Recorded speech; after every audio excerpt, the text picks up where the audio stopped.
Halo Tribuners, salam jumpa di Tribun Ambon hari ini, edisi 6 Desember 2021 bersama saya Mesya Marasawesi. Tribuners, sejumlah berita terbaru dari kota Ambon dan sekitarnya akan kami hadirkan untuk Anda hanya di Tribun Ambon hari ini. Langsung saja kita ke berita pertama. Polda Maluku pecat 4 anggota di penghujung 2021. Polda Maluku mencatat sebanyak 4 anggota Polri yang dipecat secara tidak terhormat selama November 2021.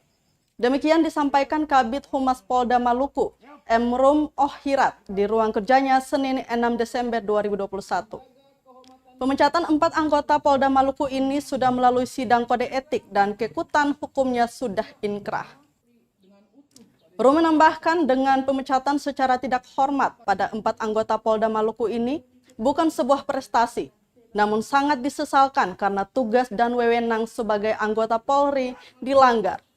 Selain itu, pemecatan ini dilakukan sebagai bentuk penghargaan bagi anggota Polri di lingkup Polda Maluku yang selama ini sudah bertugas dengan baik. Untuk diketahui, keempat anggota Polri yang dipecat yakni Brigpol Richard Toysuta dari Polres MBD kasus disersi, Bribtu Muhammad Abbas Titahelu dari Polres Maluku Tengah kasus disersi, Bribka Arsal Atamimi dari Biro Ops Polda Maluku kasus narkotika, Aibda Siprianus Anwar Masek dari Polres MBD kasus narkotika. Hal baru yang terjadi dalam institusi kepolisian.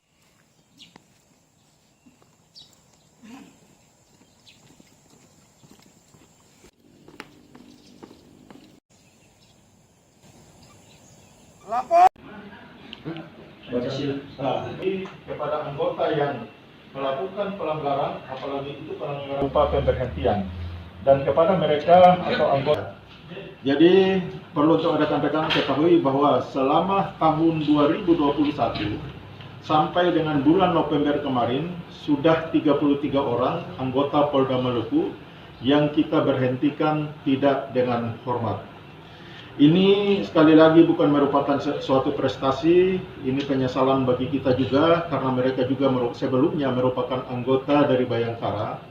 Namun ini harus diambil untuk sebagai penghargaan terhadap anggota-anggota lain yang telah bekerja dengan baik dan berdedikasi tinggi. Sudah barang tentu kepada mereka yang bersalah kita mengambil tindakan, dan kepada mereka anggota yang bekerja dengan baik, apalagi berprestasi, kita akan berikan penghargaan. Kemarin baru saja anggota kita kepada anggota yang melakukan pelanggaran. Jelang Nataru, polisi Ambon terus berikan imbauan dan edukasi di gereja. Polsek Nusa Niue menggelar giat Ops Aman Nusa 2, Satgas Pencegahan di Gereja GPM Jemaat Eden Kudamati Minggu 5 Desember 2021. Tujuannya yakni untuk menjaga situasi keamanan dan ketertiban Kamtibmas jelang Natal dan Tahun Baru di wilayah hukum Kecamatan Nusa Niue, Kota Ambon. Kapolsek Nusa Niue, Ibtu Johan WM Anakota, memberikan edukasi dan penyuluhan kepada jemaat agar menjaga kondisi tetap aman dan nyaman selama memasuki Nataru, serta selalu mencegah penyebaran COVID-19 dengan menerapkan prokes yang ketat.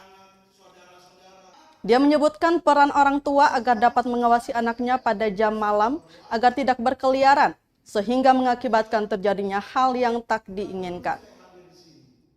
Untuk itu dia berharap semua pihak dapat menjaga situasi Kamtibmas yang kondusif di Kecamatan Nusa Niue, karena hal ini merupakan tanggung jawab bersama. Selain itu, selama ibadah Natal nantinya, agar jemaat selalu perhatikan prokes, agar penyebaran virus COVID-19 bisa teratasi. Indah bukan cuma indah di luar saja, baju baru, rumah baru, tetapi indah tingkah laku berlaku. Atau lempar-lempar, minimal Bapak Ibu hadir untuk memberikan rasa aman. Arahkan kembali, serahkan ke pihak kepolisian. Jadi apabila ada masalah orang per orang, diselesaikan orang per orang. Bukan diajak-ajak orang yang tidak tahu apa-apa. Malah ada orang tua yang ikut-ikutan. Siapkan batu dan sebagainya. Siapkan alat-alat peraga dan sebagainya. Tribuners, kita ke berita lainnya. Dikabarkan hilang di perairan Tual, seorang ayah dan anaknya ditemukan selamat.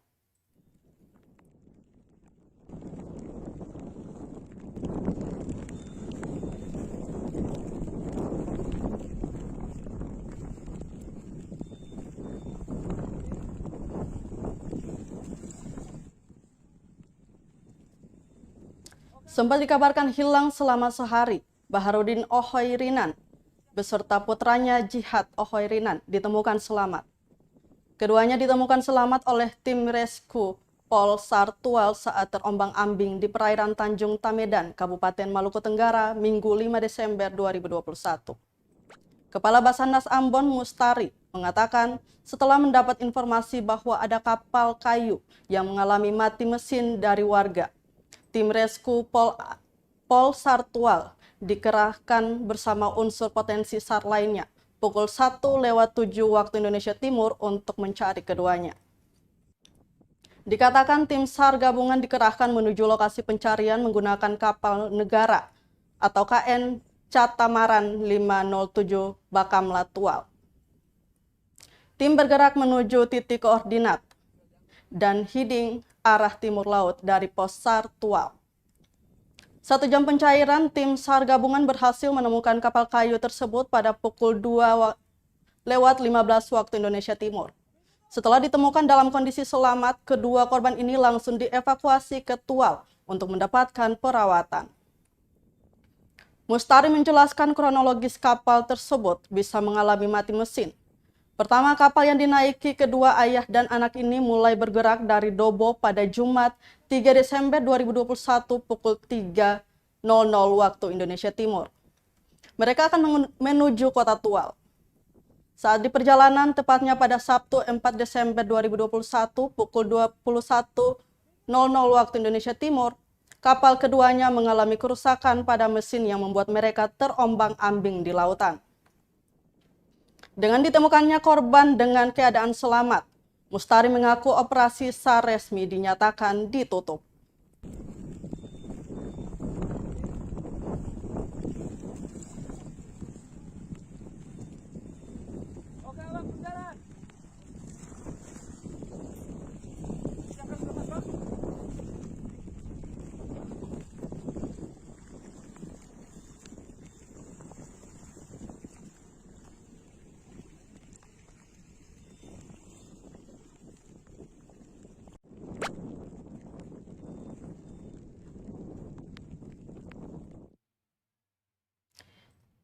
Andika Perkasa tunda ke Maluku. Begini penjelasan Kapendam 16 Patimura.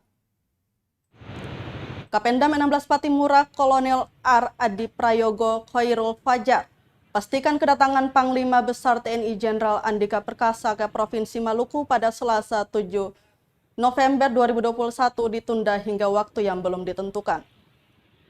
Meski begitu, jadwal peninjauan vaksinasi pada Selasa 7 Desember 2021 di 3 lokasi di Maluku, yakni Desa Liang, Hitu, dan Lapangan Merdeka Kota Ambon tetap dilaksanakan oleh pejabat tinggi di Kodam 16 Patimura.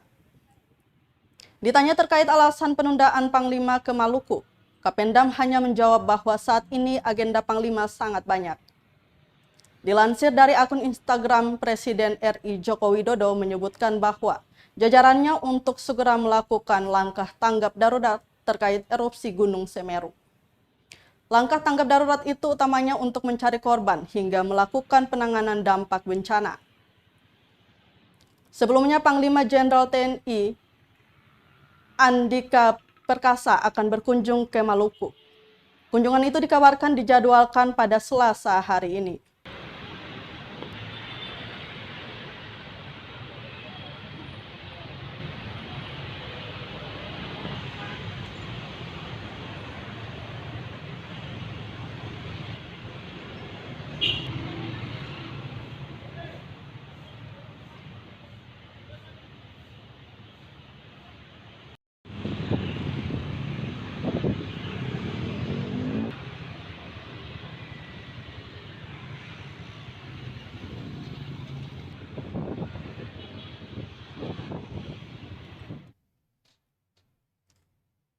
Jadi calon tunggal Sofyan Lestaluhu kembali nahkodai Asprof PSSI Maluku 4 tahun ke depan.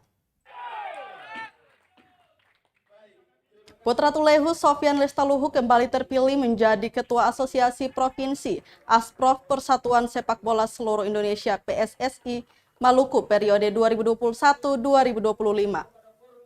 Hal tersebut dipastikan dalam Kongres Biasa Asprof PSSI Maluku yang digelar di Swiss Bell Hotel Ambon, Jalan Benteng Kapaha, nomor 88 Uritetu, Sirimau, Kota Ambon, Minggu 5 Desember 2021 sore. Sofyan Lestaluhu kembali terpilih usai menjadi satu-satunya calon yang diusulkan oleh sejumlah asosiasi kota dan kabupaten di Maluku. Mayoritas asosiasi kota, ASKOT, dan asosiasi kabupaten, ASKAP, dengan kompak memilih Sofyan Lestaluhu yang harus memimpin Asprof PSSI Maluku 4 tahun ke depan. Dalam sambutannya, Sofyan tak henti-hentinya mengucapkan syukur atas terpilihnya kembali sebagai Ketua Asprof PSSI Maluku. Selain itu, rasa syukurnya juga diucap lantaran banyak bermunculan klub sepak bola baru di Maluku. Yang saya hormati para pimpinan klub yang menjadi potes pada kesempatan hari ini. Yang saya hormati asosiasi-asosiasi, ada asosiasi futsal, asosiasi.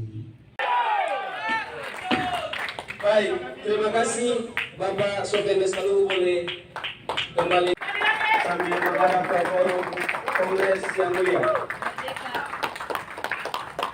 Kami kembalikan kepada forum Kongres Asosiasi PSSI Provinsi Maluku.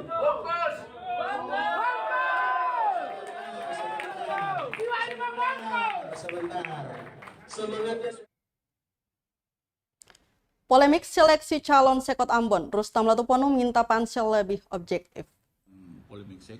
Wakil Ketua DPRD Kota Ambon, Rustam Latupono meminta panitia seleksi calon sekretaris Kota Ambon untuk lebih objektif. Hal ini ia sampaikan menyusul adanya polemik pada seleksi Sekot Ambon. Menurutnya tahapan seleksi Sekot Ambon ini sepenuhnya ada pada kewenangan pansel. Sehingga tahapan ini pun harusnya mendapatkan hasil yang baik pula. Rustam berharap tahapan seleksi ini bisa segera diselesaikan agar Kota Ambon juga memiliki sekot yang definitif. Mengingat di sisa akhir masa jabatan Wali Kota Ambon Richard Louhenapesi, perlu ada bantuan sekot definitif untuk membantu sistem birokrasi agar menciptakan pemerintahan yang lebih baik bagi masyarakat Kota Ambon. Diberitakan sebelumnya proses seleksi jabatan pimpinan tinggi Pratama JPTP calon sekretaris Kota Ambon kembali diulang, yakni pada tahap penulisan makalah dan wawancara karena diduga adanya plagiat dari 2 calon sekot. Wali Kota Ambon, Syarif Hedler, menyatakan proses seleksi ulang dilaksanakan karena KASN menilai ada makalah peserta yang terindikasi sama atau hasil copy paste.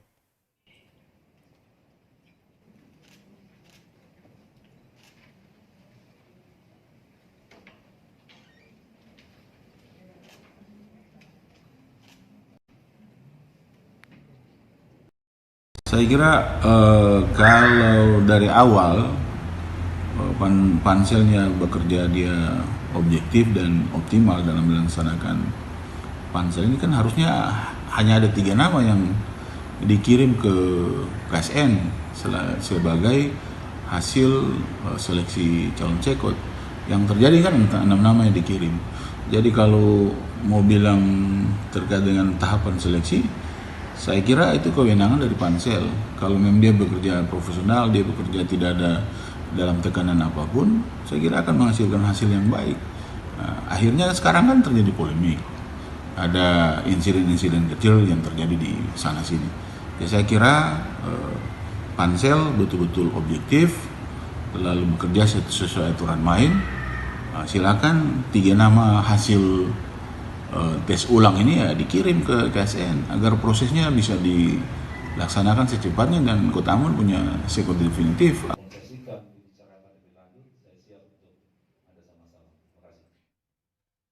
Korban kebakaran di Kompleks Apoi Masohi belum dapat bantuan. Bantuan logistik untuk korban kebakaran di Kompleks Apoi, Kelurahan Ampera, Kecamatan Kota Masohi, Maluku Tengah belum diberikan. Kepala Bidang Kedaruratan dan Logistik Badan Penanggulangan Bencana Daerah BPBD Kabupaten Maluku Tengah, Ali Tawainela, bantuan ini belum bisa diberikan jika belum ada usulan dari kelurahan setempat. Ali menjelaskan langkah distribusi bantuan logistik bagi para korban baru akan dieksekusi setelah pihaknya menerima surat usulan dari pemerintah kelurahan. Hal itu sesuai dengan standar operasional prosedur SPO BPBD yang berlaku secara nasional. Akibatnya hingga hari kelima pasca kebakaran terjadi, korban belum juga diberikan bantuan lantaran pihak Kelurahan Ampera dan Namasima belum memasukkan data usulan para korban dan kebutuhan mereka.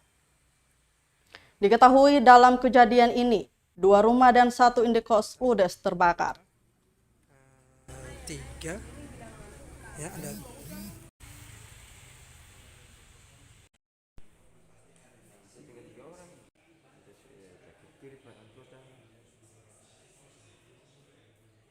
Terkait dengan pemberian bantuan ataupun distribusi logistik itu kalau sesuai dengan SOP yang ada di Badan Penanggulangan Bencana, itu harusnya ada setiap kegiatan ataupun setiap bencana itu harus ada surat laporan resmi dari pemerintah negeri. Nah, dari surat laporan dari pemerintah negeri itu nanti setelah itu koordinasi dengan Pakalas, baru Pakalas instruksikan untuk bisa distribusi logistik. Koordinasi dengan siapa, Pak? Dan Pakalas tuh, kepala badan tuh. Oke. Nah, setelah itu baru dari pihak Kasubit Logistik dia bisa distribusi sesuai dengan permintaan yang ada. Permintaan yang sesuai ada. dengan rincian yang disampaikan oleh Pemerintah negeri. Oke. Berarti sejauh ini belum ada laporan yang masuk dari pemerintah negeri. Itu belum nanti cek ketemu Kasubit Logistik.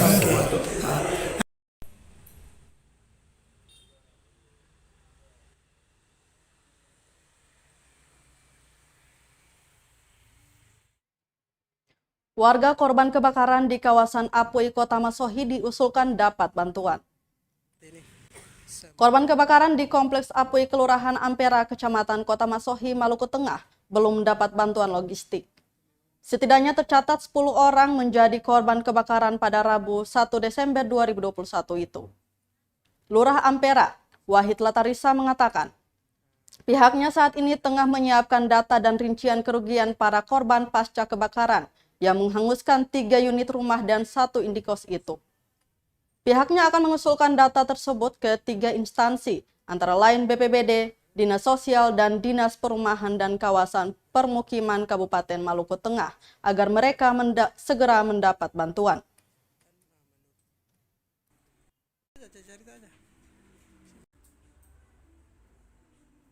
Ada 8 kakak, 8 kakak yang ikut korban kebakaran. Di antaranya Bapak Abdul Manan Yapono, Ibu Rapni Yapono, Bapak Darwin Yapono, Ibu Anissa,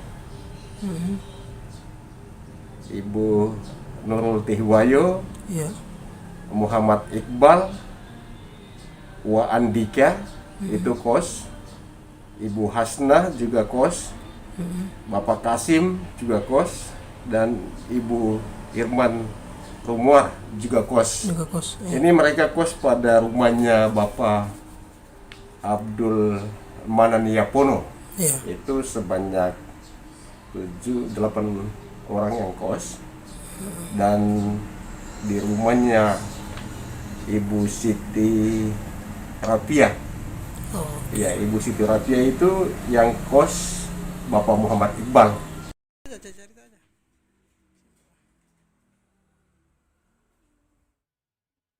Tribuners, kita ke berita terakhir. Ratusan warga ikut vaksinasi COVID-19 massal di Namlea, Pulau Buru. Kepolisian Sektor Namlea terus melaksanakan kegiatan vaksinasi massal dalam rangka meningkatkan target capaian vaksinasi di Kabupaten Buru. Kegiatan tersebut dilaksanakan di Polsek Namlea, Desa Namlea, Kecamatan Namlea, Kabupaten Buru, Senin 6 Desember 2021.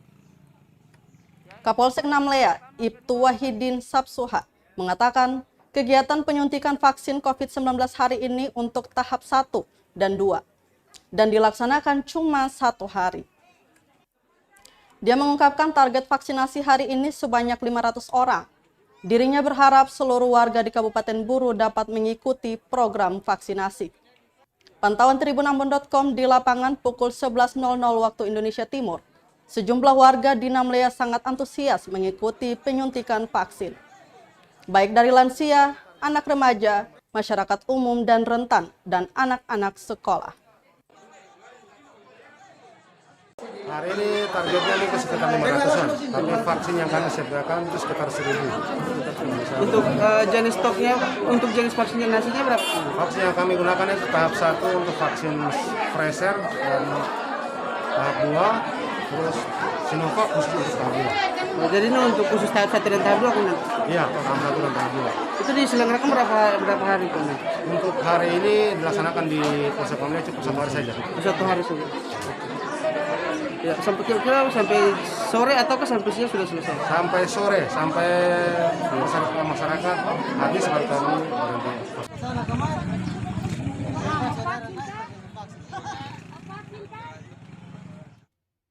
Tribuners, berita tadi sekaligus menutup rangkaian kebersamaan kita di Tribun Ambon hari ini. Saya Mesya Marasabesi pamit undur diri, selamat malam dan sampai jumpa. Amato. Terima kasih sudah nonton. Jangan lupa like, subscribe, dan share ya.